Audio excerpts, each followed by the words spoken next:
Electrostatics में हमारे पास question आता है सुपरपोजिशन का। सुपरपोजिशन के अंदर हमारे पास एक क्वेश्चन आता है, आप कंसेप्ट समझ लो, बाकी क्वेश्चन आप इसी की तर्ज पे कर सकते हो।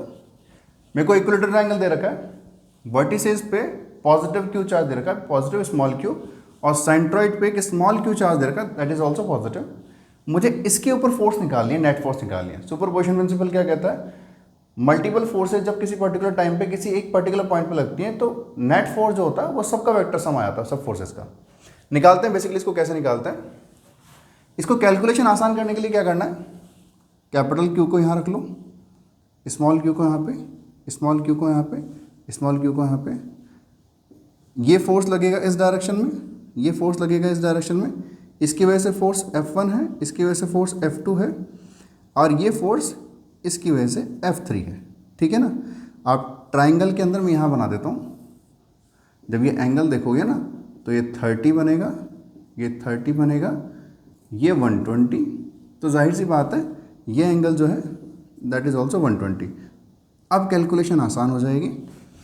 F1 और F2 को जब आप सॉल्व करते हो ना तो F1 प्लस F2 का square plus 2 F1 F2 cos 120, ये हमारे पास बन जाता है, इसको अंडर रूट लगा दो, ये हमारे पास बन जाता है F नेट।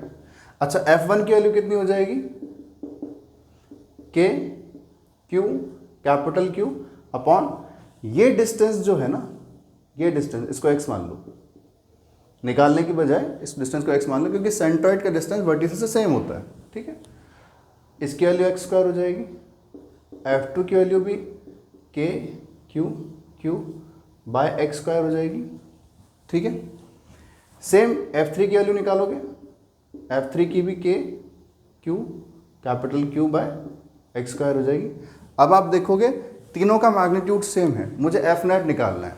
F नेट कितना हो जाएगा, जब आप इसको सॉल्व करोगे तो F नेट की वैल्यू कितनी हो जाएगी, F स्क्वायर प्लस इन तीनों को F1 equals to F2 equals to F3 equals to F मान लीजिए, तो F square plus 2F cos 120, जिसकी वैल्यू आपके पास फाइनली आ जाएगी F। आप देखोगे ऊपर की तरफ जो नेट फोर्स लग रही है दैट इज F1 F2 की वजह से, और नीचे F लग रही है, रिजल्टेंट आ जाएगा 0। ऐसे ही कंसेप्ट्स के लिए, ऐसे ही और क्वेश्चंस के लिए बने ही रहिए निर्मल फिजिक्स क्लासेस के साथ। Thank you so much.